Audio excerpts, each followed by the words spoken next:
The first is what you said about Amitabh Sen. So it turned out that after I finished from Chicago as PhD, I was very fortunate, and I'd like to say a few words about that also. I went to Oxford as a postdoc with Roger Penrose.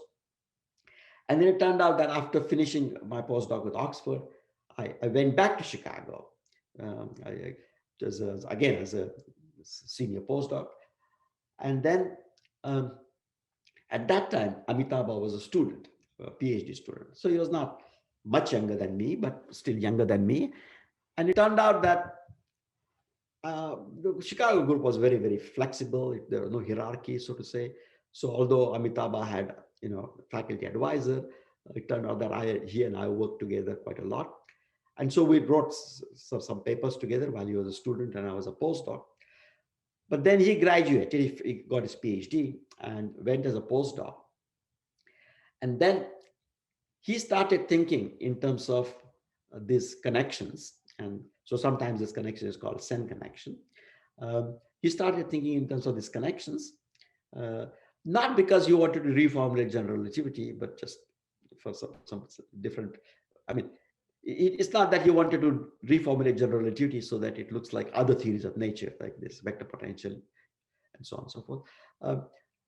But he wanted to simplify it using some Spinorian language, some mathematical language up here.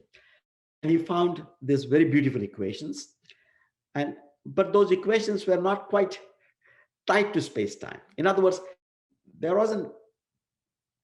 he was writing down these abstract equations, which looked very beautiful, simple, but they were not translated to the space-time language. And what I realized was how to do that, and to take those abstract equations and translate them, so from which you can really recover the space-time metric and various other things.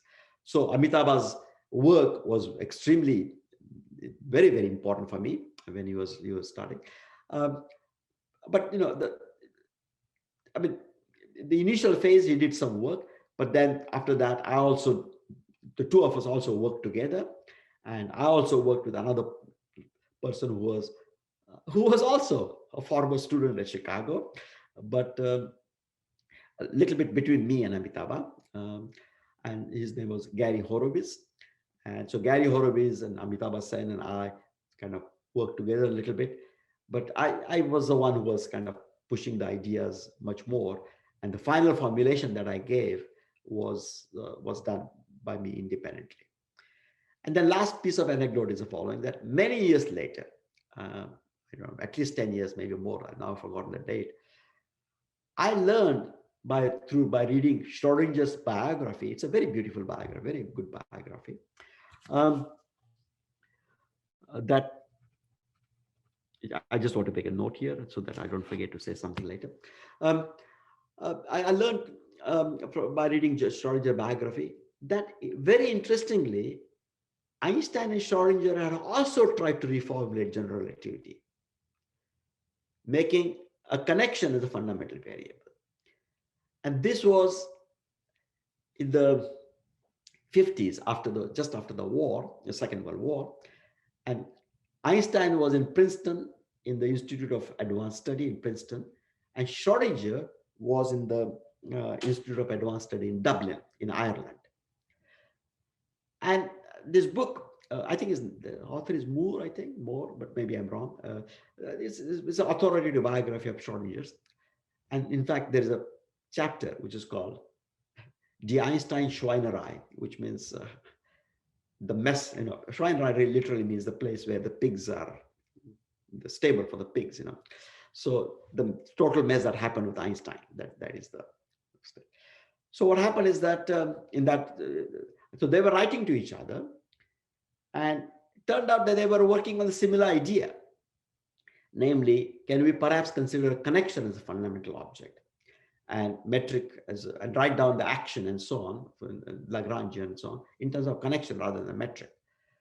And so they were working on this idea, and it's quite beautiful because as they were developing the idea, there's a correspondence. Now, there are several very interesting things that you all should know about this. Remember, this was just after the war. So most of not all mail went by airmail. right? I mean, so some of it did, but not all. But and they were so separated. But there were these long letters that were the writing, which I dug up later. They're available in the Schrodinger Institute in Vienna. So they were writing these letters to each other, and they were sort of clearly in great harmony. They showed great respect. At one stage, Einstein said to Schrodinger something like, "Oh, that is a such a clever idea that even a devil's grandmother could not think of it." And Schrodinger replied by saying that, well, this is to me the greatest honor that I've ever received, much more than things that I've received from various presidents and kings and so on. And they were very, very, very friendly and something. And then suddenly something happened. Namely, at one stage, Schrodinger decided that he had made a breakthrough in this whole work that they were to talk, and decided to give a press conference without consulting Einstein. And they had a press conference in Dublin, and the Irish Times came, of course, because it turned out that Irish Prime Minister, they call them Taoiseach, Irish Prime Minister was a physicist. And so Irish Prime Minister, of course, had respect for Schrodinger, so he came to the seminar, and because he came to the seminar, all kinds of press came to the seminar. And in that seminar, Schrodinger announced that he had made this great breakthrough. He was using the same kind of connection that these two people were using, or the vector potential, if you like, that these people were using. But they were using this vector potential, which enables you to parallel transport vectors rather than spinors. So roughly speaking, a spinor is the square root of the vector. So you need two spinors to make a vector. So they're parallel transporting these vectors up here. And it turns out that, well, okay. So, what Schrodinger did was to slightly generalize this idea. And he removed one constraint on this particular vector potential. And then told the press that, well, he has really done a breakthrough, because in the way in general relativity and so on and so forth, this vector potential had to satisfy some symmetry condition. So he even gave the analogy saying that it's like taking a racehorse and you want to, or not a horse, and you want to train it to jump on a barrier, right? The show horses, that they jump on a barrier successfully. So supposing you say that, oh, poor horse, it has to run over this barrier. This is Schrodinger literally saying this in the press conference, which is recorded.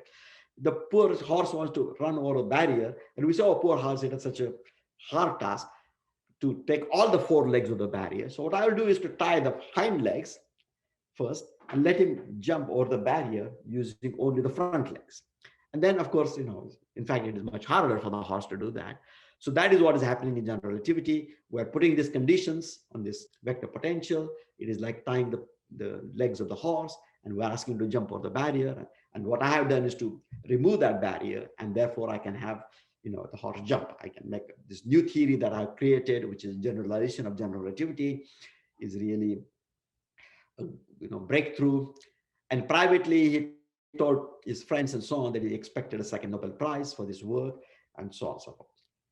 And so what happened is that New York Times got hold of this, of course, saw the headlines in Irish Times, which said that Schrodinger had made this great breakthrough and so on, and got hold of Schrodinger's paper and sent photocopies. In those days, they were literally photocopies to Einstein and Oppenheimer both for their comments. So Einstein read the thing, and he was completely flabbergasted, because things that they were talking about were 99% or 95% of it was the same as what they were talking about, and 5% was changed. And Einstein thought that 5%, first of all, didn't make much difference, but furthermore, it didn't really improve the situation at all. In some ways, it made it worse. So because he was contacted by New York Times, he prepared a formal answer. And the formal answer was extremely, extremely harsh. He said that it is inappropriate for scientists to give to general public, to populace, an impression that revolutions of science are made like revolutions in a banana republic every day. And this people should be more careful, and this is not revolutionary at all, and so on. And this actually appeared again in New York Times. And of course, Schrodinger was totally flabbergasted, crestfallen. by this harsh criticism from Einstein that he revered so on. And Einstein, so Schrodinger wrote a letter to Einstein saying, I'm sorry, I know that I did this without informing you or without sufficiently informing you sufficiently in advance. But the economic conditions for physicists in Ireland are so dire that I thought that news like this might improve the conditions of everybody, that there's a lot of progress in physics, etc. I mean, you can imagine this is the worst thing you could ever have said to Einstein, that you are making propaganda, you are using science, I mean, false popularization of science in order to improve your financial situation. Einstein was, it was the worst thing that could have happened. So Einstein was very, very extremely curt in the reply, saying that, well, on the scientific matter of this, of this reformulation of general relativity, I have nothing to say. If something happens, we can talk again. And Einstein never wrote back to Schrodinger. They never corresponded with Schrodinger again. So there's a very interesting episode which I did not know anything about. Came, something like 10 years after I, maybe a little bit more even, after 12 years after I found these equations. But the difference was basically that what they were doing was really using the so-called technically Levi-Civita connections, which are enable you to parallel transport spinors, in terms of which the equations don't simplify so much. But on the other hand, if you use the connection, which are the vector potential, which parallel propagates spinors, which are square roots of vectors, then all the simplifications occur. So there was quite a bit of conceptually the idea is very similar, but in technical terms, in terms of simplification of Einstein's equation, it is very, very different. So I think I told you both what these connection variables are, or this vector potential variables are, why they simplify Einstein's equations, how they bring general relativity closer to other basic interactions of nature. And I also told you some anecdotes that might be of interest to Really interesting, sir. So just a quick question. Could you just tell us what are spinors again? I think that part was again and again reference to. Just quickly, quick introduction to spinors so that we can move ahead. Right. So this introduction to spinors. By the way, those of you who might be interested in these episodes of Schrodinger and quotes and so on, in the archives, you will find an article I wrote actually in honor of Jay Narlikar. It was long time ago, late 90s, in which I give this historical anecdotes or the actual quotations from Einstein and Schrodinger and various things there. So it is available in the physics archives, this paper. We will surely look for them, sir. Yes, sir. We'll go through them. Right. So spinors. Yeah, it's good that you asked me. So everybody knows what vectors are, but the question is, what is a spinor? So I think people also know what is angular momentum. For example, if I have a top which is rotating, then it has angular momentum. We say it's spinning, but actually it has an angular momentum up here. I mean, that is what is happening. But what happens is, this is a big breakthrough of quantum mechanics. Namely, if you look at quantum mechanical equations which describe angular momentum in detail, then you find that two things. You find that angular momentum is quantized.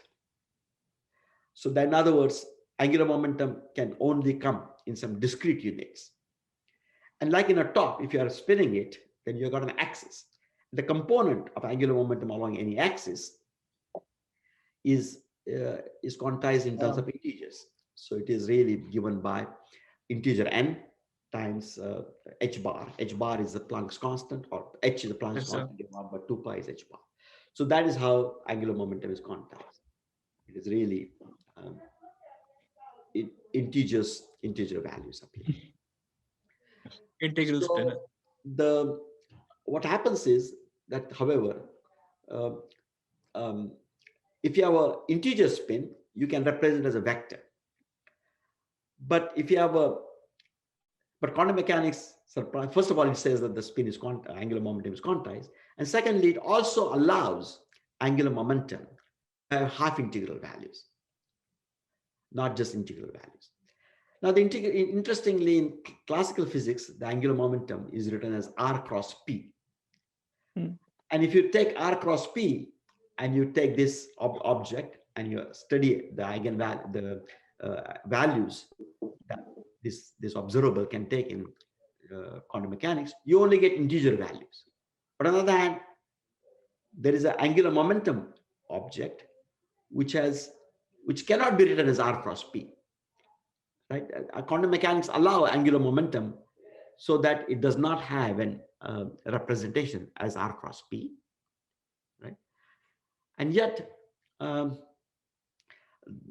yet it doesn't all the meaning of angular momentum. So there is angular momentum without visualizing rotation in physical space, if you like. It's an intrinsic angular momentum. It cannot be represented as r cross p, and that is called spin. So if you get, so spin is spin 1/2, and there are half integer or 3/2, etc. So the basic is 1/2.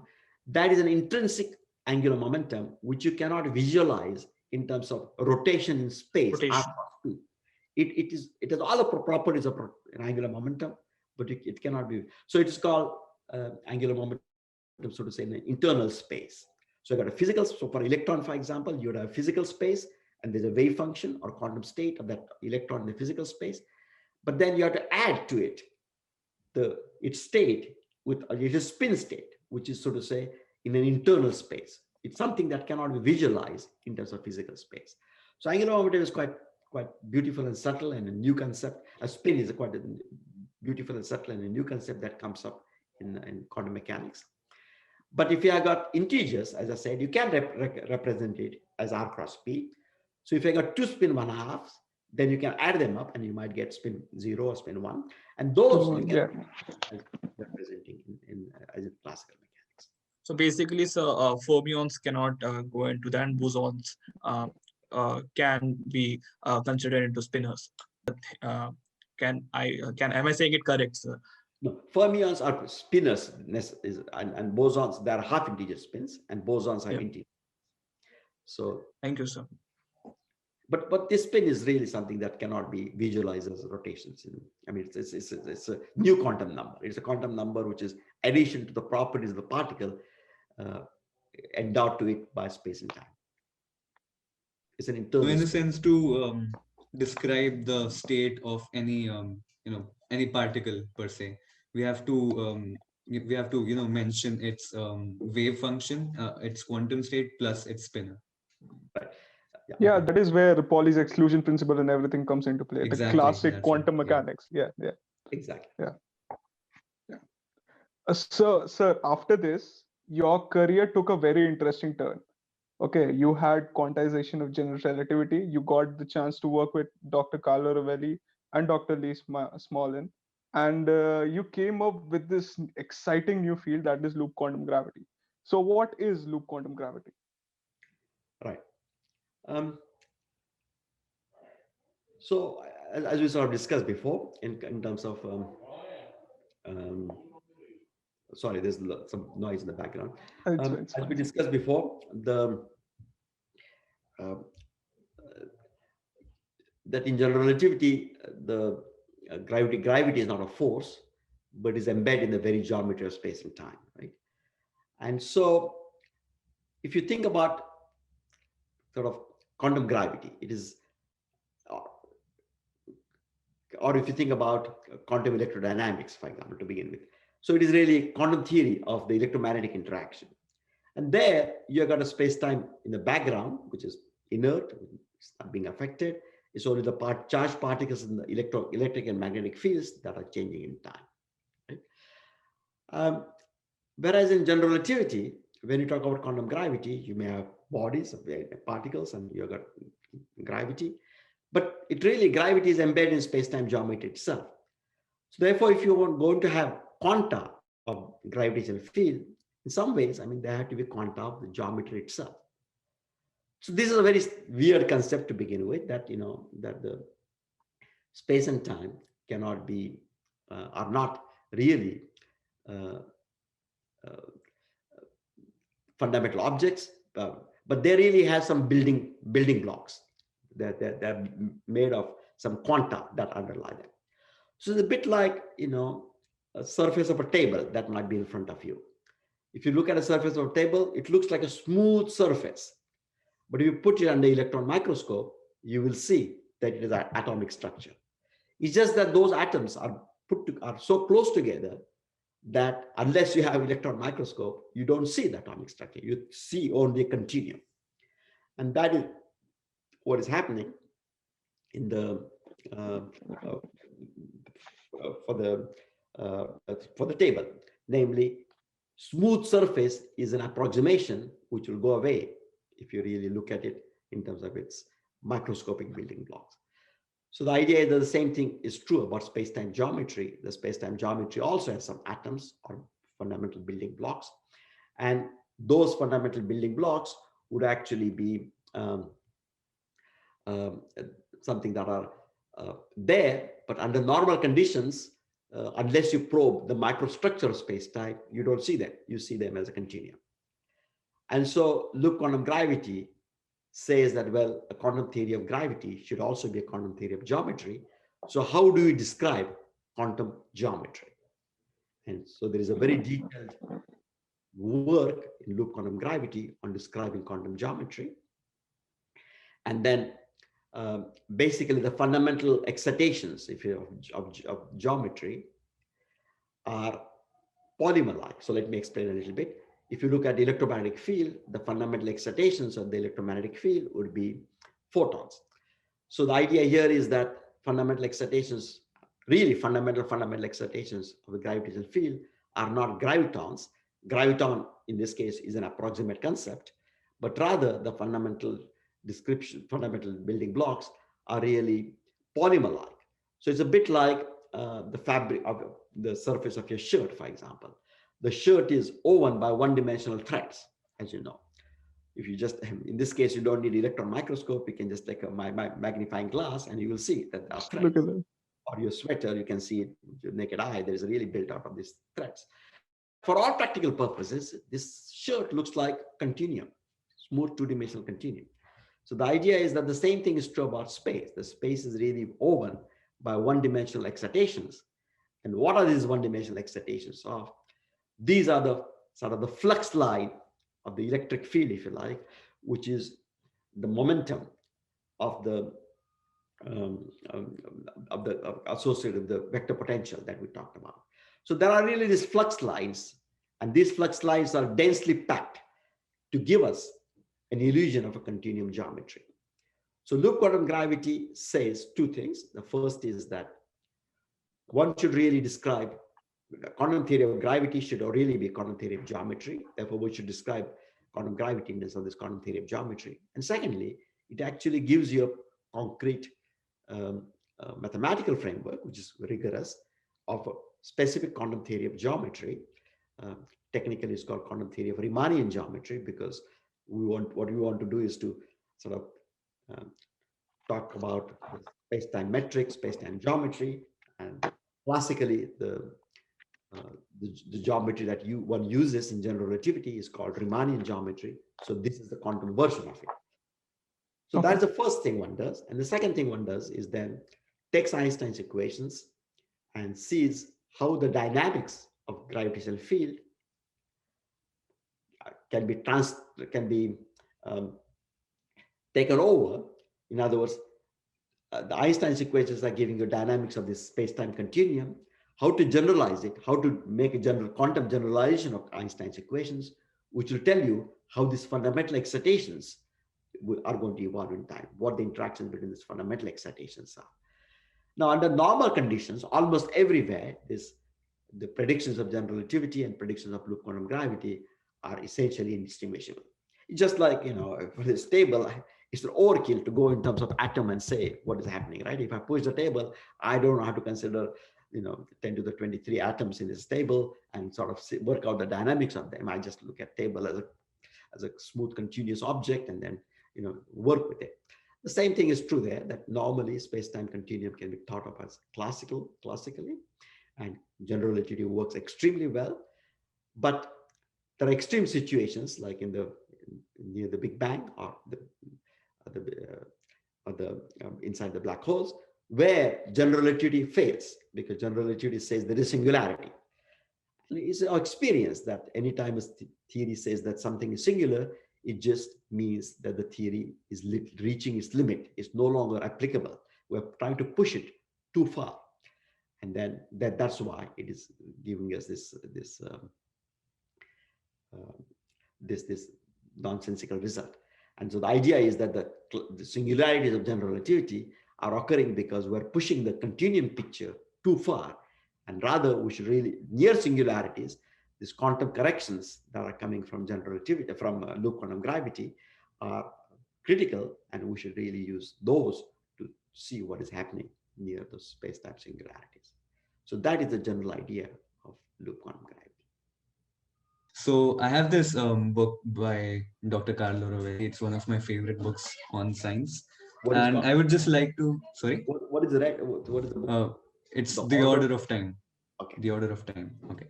So I had with me this, yeah. I would just like to read out something what he had to say about loop quantum gravity. And he says that the variables of the theory describe the fields that form matter, photons, electrons, and other components of atoms, and the gravitational field, all on the same level. And the fields manifest themselves in granular form, elementary particles, photons, and quanta of gravity, or rather quanta of space. These elementary grains do not exist immersed in space, rather they themselves form that space. The spatiality of the world consists of the web of their interactions, and they do not dwell in time. They interact incessantly with each other and indeed exist only in terms of these incessant interactions. And this interaction is the happening of the world. It is the minimum elementary form of time that is neither directional and nor linear. So I guess he emphasizes about the quantization of the gravitational field, which has been explained by Einstein using the metric equations. But what I can't understand um, is very vaguely put. Space-time seems to be quantized in loop quantum gravity, right? And space-time is a very abstract concept, which has been defined by the metric equations. So how do these two ideas go together? How can something so abstract be quantized? Is what my question Because is. as we saw, I mean, I mean, every idea is abstract at some level, right? I mean, when Maxwell, when Faraday talked about electromagnetic field, people could understand, right? Because what is field? I mean, it seemed very abstract. I mean, they could think of these charged particles, and here is a charged particle, there is another charged particle. What is this field in between? I mean, I don't see the field, so it's abstract, right? So space-time is an abstract concept, but on the other hand, in general relativity, it's a physical entity. It can be acted upon, it acts back, and therefore it has atomic structure, and that is the atomic structure that is described in loop quantum gravity. I should say loop quantum gravity gives it one quantum description of that atomic structure. Okay. So one thing, people who are listening about loop quantum gravity for the first time might have a question that, okay, we have loops in space, they vibrate and everything. I've heard that. How is loop quantum gravity different from string theory? Right. So that's a good question. So, I mean, this is very interesting because I mean, my first paper from which loop quantum gravity emerged was in 1986, and it turned out that that was exactly the year in which Witten wrote the paper about anomaly cancellation, which sort of started a big impetus for string theory. It's exactly the same year, 1996. Um, so I think as people will tell you that string theory is a misnomer really, because it's not a theory only about strings, there are membranes, the higher dimension, etc. And loop quantum gravity is also a misnomer because there are really not loops. It's just one of those things that happens, accidentally in the evolution of subjects. But really there are, it doesn't have to be closed. There are graphs. There are more kind of different kinds of objects. But still, both of them have an aim in common, which has to do with quantum gravity, right? I mean, it's trying to come up with quantum gravity. Now, loop quantum gravity, as you can tell, was really was developed by people who have a background in gravity, namely general relativity, like me, or like Amitabh Sen, or by Carlo Lee. Although Lee had some background also in particle physics. And whereas the string theory was primarily developed by people who have background in particle physics, although there are a few exceptions like Gary Horowitz that I mentioned before, who came from gravity side, but then it has worked extensively and beautiful work in string theory. So originally, the emphasis in loop quantum gravity was really going beyond general relativity and create a theory of a quantum theory of space-time and space-time geometry. And then the idea was that that is the fundamental thing, that is the difficult part. And then when other things like, unification of all interactions and so on is not the primary goal. That is a problem that should be taken later. It's a bit like general relativity already gives us brand new concepts like black holes, a big bang, which did not exist there before. Similarly, if we take the general relativity and go to quantum regime, it will give us new concepts, in particular resolution of the big bang singularity. What happened there before? Can quantum gravity have some signatures, in observable signatures in the universe today, and so on. So there are all kinds of new windows that will open. So let's look at these windows and not windows which have to do with unification of interactions with gravity. So gravity itself will tell us a lot of new things. That was the idea in loop quantum gravity. Whereas in string theory, the initial impetus was really about trying to find the unified theory of everything, right? That was the idea in the beginning. So the motivations are in that sense different. And Yes. subjects have evolved in very different directions. There are many more people working in string theory than in loop quantum gravity. And that is, again, natural because they're very, compared to particle physics, the gravity community, general relativity community was much smaller. So that is really reflected in this difference up here. So what is the status now? I mean, there's a lot of work that has been done in both areas, and but I think that having this different perspective is very healthy because it's a very difficult problem, and approaching it from different angles, one misses something in coming from one angle that is provided by the other angle, so it's very healthy. Yeah. However, I think that somehow, not now, but 10 years ago or so, I felt that there was a little bit of intolerance that crept up in the string theory literature, not by all string theories by any means, but by many string theories. And there was always sort of a feeling that, well, we have a theory. I mean, we don't have a theory. Even today, we don't have a quantum theory of gravity. String theory has not made any predictions vis-a-vis gravity that are sort of observationally,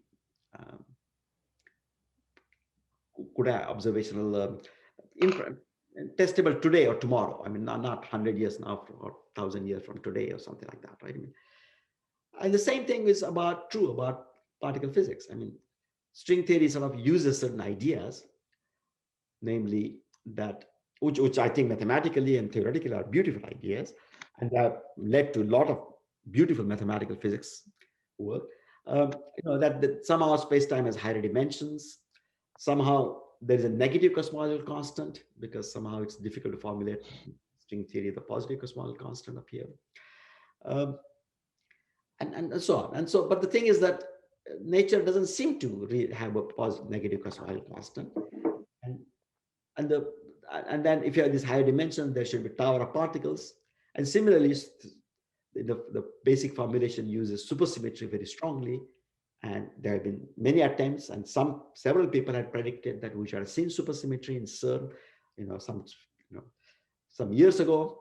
And every time the experiment has been done, one has not seen any signatures of supersymmetry whatsoever. Of course, existence of supersymmetry or higher dimensions or negative cosmological constant would not prove that string theory is right. It's because the implication is only one way, that if string theory is right, then all these things should be there. Right? And I should just imply. Yeah. Just because one discovers supersymmetry, for example, tomorrow would not make string theory right. But one has not even discovered that. So fundamental building blocks of string theory have not been discovered. And therefore, I think it is very valuable. The work that has been done is very valuable, but I think it is an overstatement to say that we have a unified theory and it's a success, because I mean, major building blocks are absent in the real world. So it's a big leap to say that, well, they'll be discovered one day. Maybe that's true, but I think one cannot make that claim today. So loop quantum gravity, on the other hand, has been just kind of much more modest. I mean, it's sort of really is built on things that are all well established.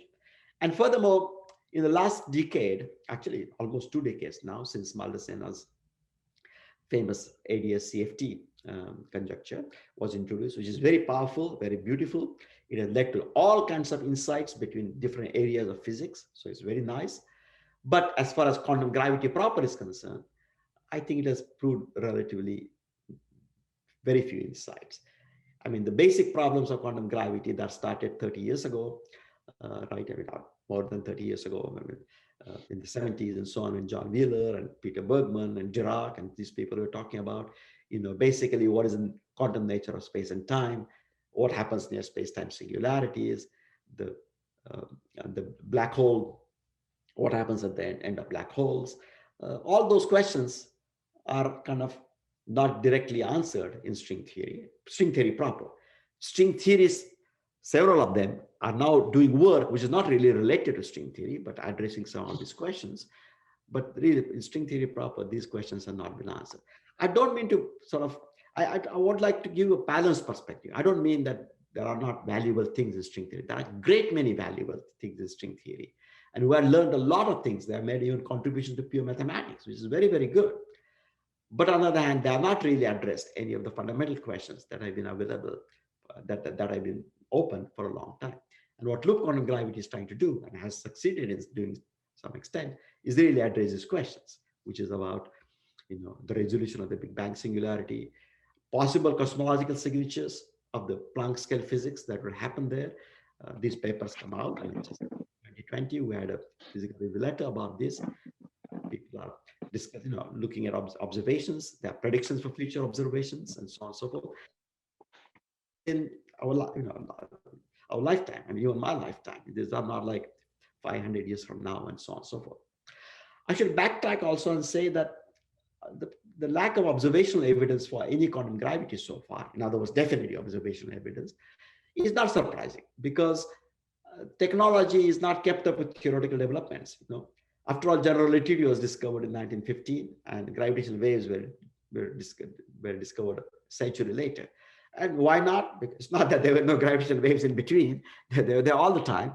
But we did not have sensitivity detectors. We need extreme sensitivity for detectors to measure them on Earth, unless the event happened very close to each other, unless there are two black holes which merged with each other very close to each other, in which case we'll be destroyed completely. So it's good that they don't happen very close to each other. They happen sufficiently far to each other, from us, sufficiently far from us. And so general relativity took a long time to be experimentally verified. I mean, there are these 3 classical tests, but they're really weak field tests of general relativity. And it would be good to have such tests, but I mean, nobody has such tests in any approach of quantum gravity. But in loop quantum gravity, one is actually making predictions. One is actually explaining some anomalies in the cosmic microwave background that have already been seen. And without Planck scale physics, there are anomalies, and they are being resolved. At least there's a concrete proposal to resolve them using loop quantum gravity effects. These are usual thing, right? I mean, you cannot prove a theory, because if theory gives a right answer for something, some experiment, doesn't mean it's right. You can only falsify a theory. But in order to falsify a theory, first of all, you should make some predictions which can be tested. And loop quantum gravity is making those predictions. And I don't think the string theory has made those predictions about quantum gravity yet. So string theory's power is really in this providing very beautiful and strong box of techniques, a toolbox of techniques that one can actually use in variety of branches of physics. So I think that what I'm saying is not so different from what leaders in string theory are saying. And there's a very nice article which is on the website of the Institute of Advanced Study in Princeton, which was written by a journalist who was a journalist there, saying the current status of string theory, and the leading string theory say that initial hopes and so on, they were a little bit too strong, and those are not been realized. But on the other hand, string theory has now become an essential toolbox for so many different things that it might remain here. So I think whereas loop quantum gravity has not provided such a rich toolbox, on the other hand, it is continues to address problems of quantum gravity. So, I mean, they're complementary to each other. I don't want to say that one is right and the other is wrong or something, but their aims are diverged in time.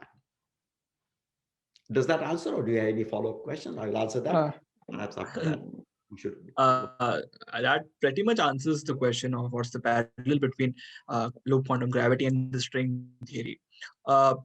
We obviously cannot cover everything that quantum gravity and loop quantum gravity and string theory that you have to offer in this video.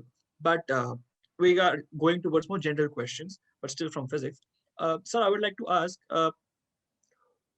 what is the Big Bang theory according to you? And what's the difference between the accepted Big Bang theory that the general public talks about and what the people who have studied Big Bang theory, and what do they refer to from your viewpoint, sir? Right. So, right. So the traditional thing about Big Bang really is, it also has a very interesting history, but we don't have time to go into that too much. The traditional thing about Big Bang is that Einstein's equations admit solutions which explain the universe at a very large scale very well. The universe is homogeneous and isotropic on a very large scale. And if you take Einstein's equation and evolve back in time, then of course the universe will be contracting because it is expanding now, and that is confirmed by observations. And so if you go back in time, it will be contracting. And according to Einstein, according to the solutions in Einstein's theory, called the Freeman, Lemaitre, Robertson, Walker solutions, you will find that that at some finite time in the past, the matter density become infinite, and if you like, all the equations break down, because once something becomes infinite, you cannot go beyond that. And therefore, there was a singularity, which is called the Big Bang singularity, at which all known physics just breaks down. Now, more and more people sort of have currently, most leading cosmologists, I think, would think of Big Bang not as that singularity at all. As a side remark, in loop quantum gravity, that singularity is resolved. So that singularity isn't a singularity at all. But then the question is then, we see microwave background and so on and so forth. So how was it produced? So the idea is that there was nonetheless a very hot epoch in the early history of the universe. If you use inflation, then in inflationary model, the universe was expanding very, very rapidly, extremely rapidly in the early history of the universe. And then the statement is that at the end of that, the universe was very hot. And that hot epoch is what people would call the Big Bang today. Most cosmologists will refer to that as a Big Bang and not referring to the initial singularity. So, I mean, it's a funny thing because, as you said, many leading cosmologists really talk about this. And I think you know that there is a video, it's a short video, 6-minute video, with Hawking, Penrose, and then 4 other people, including me, in which we discuss. And the interesting thing for me was that people were really asked the question about, what is the meaning of Big Bang, completely independently. We're not in a single room and we're talking to each other. We're not talk to each other. I mean, although of course we read each other's papers and so on, but we're not talk to each other. But people from completely different perspectives, gave very similar answers, which was that Big Bang really refers to this early hot phase in the universe and not a singularity. And some people like to say that, well, we don't know what happened before that hot phase. And it's very difficult to know observationally what happened before that. And some other people like me would say that, no, there's a concrete proposal that what happened before, and there are potential observational signatures of that concrete proposal about what happened before. But that's sort of a separate issue. And the point is that there seems to be agreement that the Big Bang doesn't refer to the end of time, if you like, or the absolute beginning. Bang refers to a phase in the early history of the universe, which um, um, at which the universe was very hot. Yeah, I saw that video, sir. It was very interesting that people are looking, loop quantum cosmologists are looking for background signatures and everything for evidence of a big bounce. And yeah, it is very intriguing. Okay, so following what Aditya asked and what you answered, and what in fact Vikrant also prompted, I would like to talk about something I find really interesting, which is loop quantum cosmology. And since Friedman equations are the Friedman's equation is the basic equation for the universe. It's the universal model. Would you like to ponder on how you incorporated loop quantum gravity into Friedman's equation so as to discover that so as to propose that there might have been a big bounce instead of a big bang? Yeah, so I mean, this is a work of a lot of people, but it's true that some of the currently accepted or currently mostly followed models came from from some papers that I wrote with two of the postdocs, two of my then postdocs, who are now senior professors, um, um, um, Tomasz Pawlowski and Paramprit Singh. These were some quite some time ago, 15 years ago. So um, the idea is really what I explained before, that in loop quantum gravity, space-time geometry is really quantum mechanical, right? That is our basic idea. Space-time geometry is quantum mechanical. And therefore, what one does is one takes these ideas of loop quantum gravity and applies them to cosmology. By that I mean, loop quantum gravity is like general relativity, and cosmology is a sector of general relativity in which you don't look at arbitrary solutions, but you look at solutions which are homogeneous. There's no preferred place, like that. Every point spatially is every point is the same as every other point, and the second is that it's isotropic. There's no preferred spatial direction, and then that leads to this solutions which were first discovered by Friedman and independently discovered also by Lemaitre. And so that's what we have in classical general relativity. So the idea is to do the same thing in quantum gravity, namely in loop quantum gravity, don't look at full general relativity, but to look at the sector of general relativity, which has the symmetry. And then you look at this, apply techniques of loop quantum gravity to this cosmological sector. And that is what we did.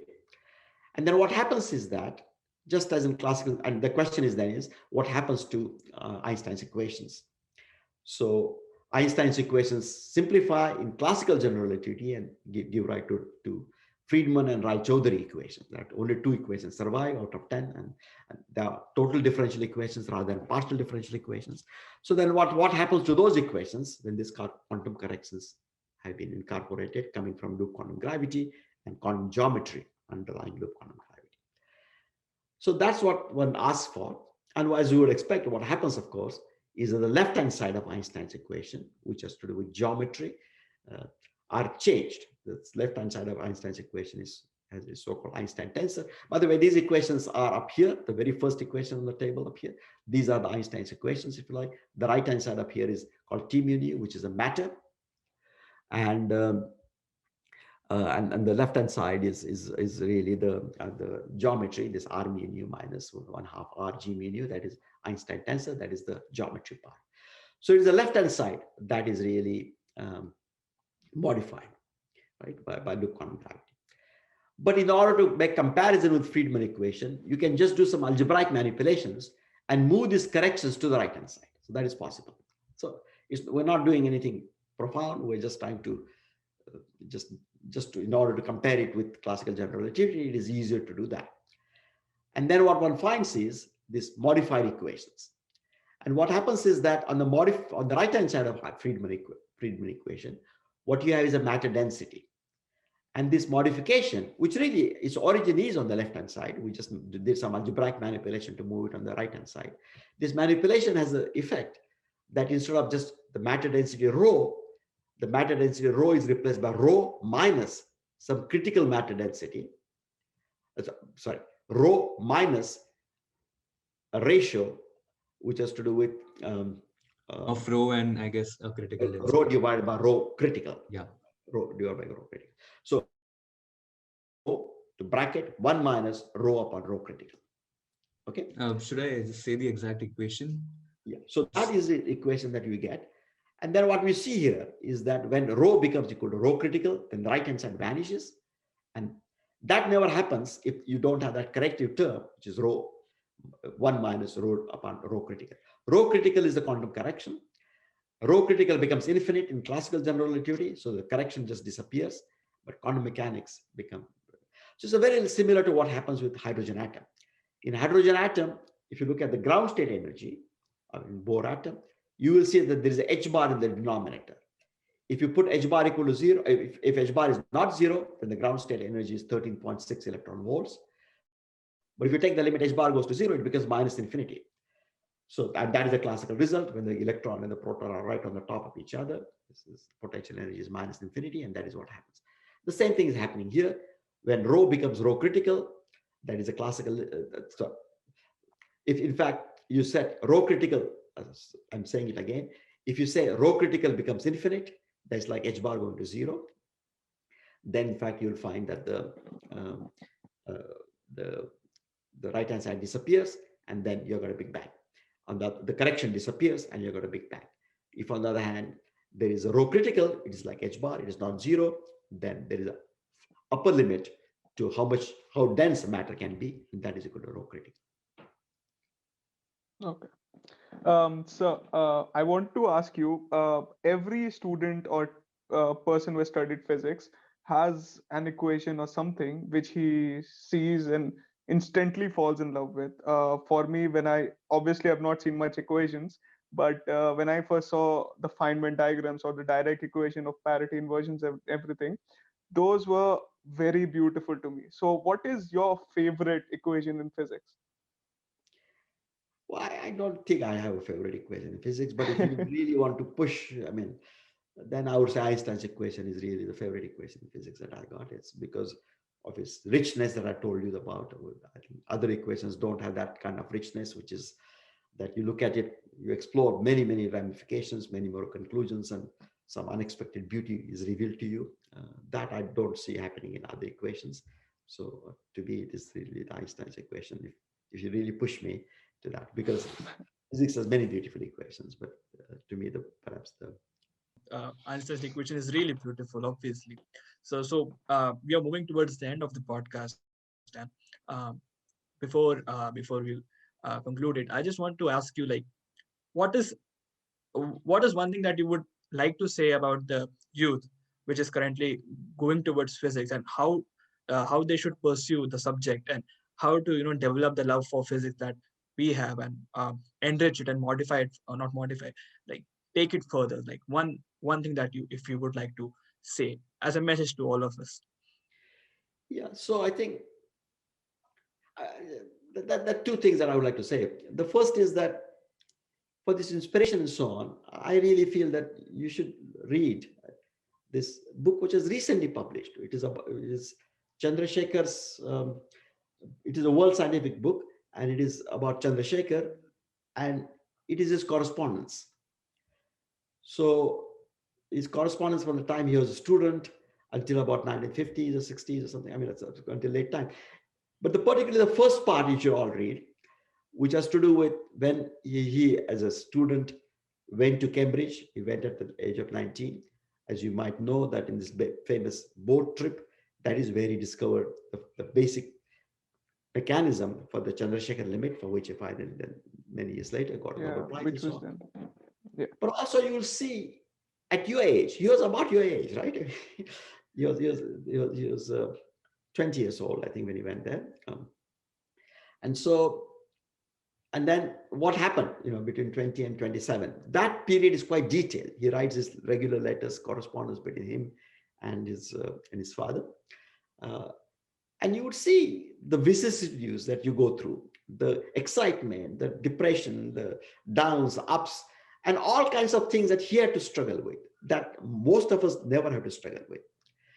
I mean, I went abroad many years later, right? For some 40 years later. And yet I did experience racism. When I was a postdoc in Oxford, I had difficulty in finding decent housing just because I was an Indian. I was not white. There's no question that such things exist. But in Chandra's case, those were extreme, right? I mean, and you will see that. So you will see, I mean, what is important is that in spite of this external life, which is not always fair or not, in fact, is almost always not fair, how one can keep one's inner light burning and how one's passion can really continue. Right? I mean, in this 5 years in Cambridge, first getting his PhD and 6 years probably, and then getting his and continuing. Then he got a fellowship, which was very prestigious fellowship in Trinity College, and he stayed 3 more years there. In those 6 years, he wrote something like more than 35 papers. And it really is quite amazing. I mean, maybe not even 6 years, maybe in just the first 4 years or so, he wrote about 35 papers, which is pretty amazing. And so I think that will be very inspirational for you, right? I mean, for everybody. So I really want to say, it also tells you a little bit about, at one stage, people are often interested in difference in science and the way it is done in India and done abroad. And you'll see the big contrast there, because he does discuss that. The contrast is not as big as it was at that time, but I think there is some elements of that contrast will exist even today. So this is my first part, which is about Chandra's book.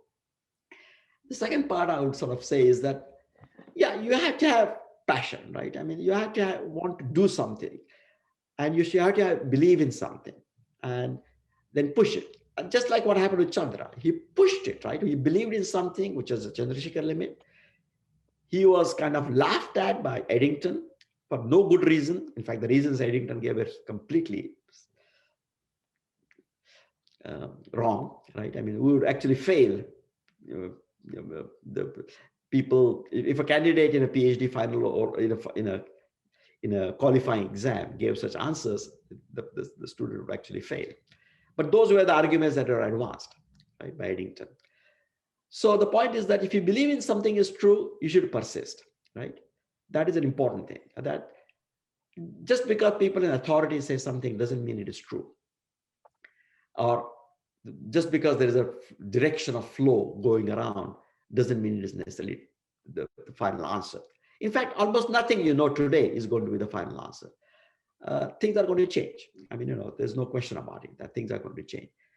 But that doesn't mean that, so the most difficult thing is really this balance, having the internal fire and courage to pursue those ideas, but it has to be tempered at the same time with really very, very, very good technical skills. Should not just talk about general ideas and therefore they should be true or something. They have to be really developed in deep mathematics, or if you're experimentalist, then you should have very good ideas about how to do those sensitive experiments, why the technology today allows that, how, in spite of the fact that nobody else could do it, you could do it. And the same thing with theory, right? Because those mathematical tools are available to everybody. So what is new there that you are adding, and why you think it is believed, and why? And also, even while you are developing it, it is important to take into account all criticisms. You don't have to be bogged down by some criticism that you don't believe in it, but you have to sort of listen to them and take them seriously, right, while you're doing.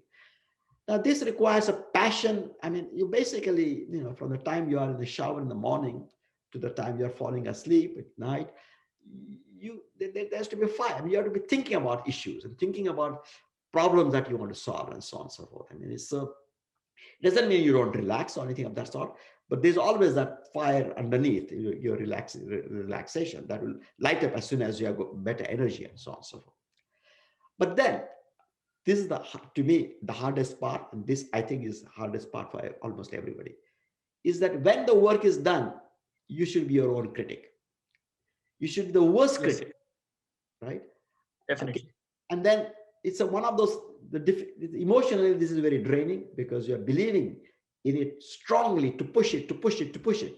And you finally have it. And once you have it, you are, of course, happy and elated. But then, in order to really build on it, if it's just one idea that's not going to be built on, then it's okay. But if it's something that you're going to build on, then you have to be your own critic. What are all the limitations? I mean, you know the things much more detailed than anybody else is going to know. So what are the limitations? And of course, be open to criticisms, and sort of take them and think about them, fold them in, but don't be discouraged. But this balance between, persistence, energy, fire, belief in what you're doing, and being tempered at the same time by your own criticism, by a very critical eye. That is what I would tell is the most important. And and and and the lessons that you learn from reading this Chandrasekhar's letters. This book was published just a few months ago, late of 2020. It's a world scientific book. It's not expensive at all, so I think you should get it. I would say that those are the two pieces that I would suggest to the younger people in India. I'm still processing a lot of things that were said in this entire podcast. I got emotional in between. I'm not lying. When I was listening to something, how the things got from point A to point B with all the stuff in between. And it felt like I want to do this. And I'm sure Ranveer and Vikrant also had that feeling in between. And I really don't have much words to express what I felt throughout the lecture. The podcast, as a student, lecture is the first thing that comes out of my mouth. And I'm really, really thankful that I had the opportunity, that we had the opportunity to have such a amazing, brilliant, and insightful talk with you, sir. And uh, it has generated a new. This is me just not saying personally. It has generated a newfound interest in me for the subject. I had it earlier, but it has just stirred me more in it. And for that, I'm really, really thankful to you, sir. And from us, from Sigma Phi, and from St. Xavier's College, a huge, huge thank you for Dr. Abhay Ashtekar, who took time out of his schedule and uh, research and spend time with us. Thank you so much, sir. And we will be looking forward to having a talk with you again. And there are a lot of things that we wanted to go with as well, but we will surely find time for talking with you again. And I hope you can give us your time again, sir. Thank you so much, sir.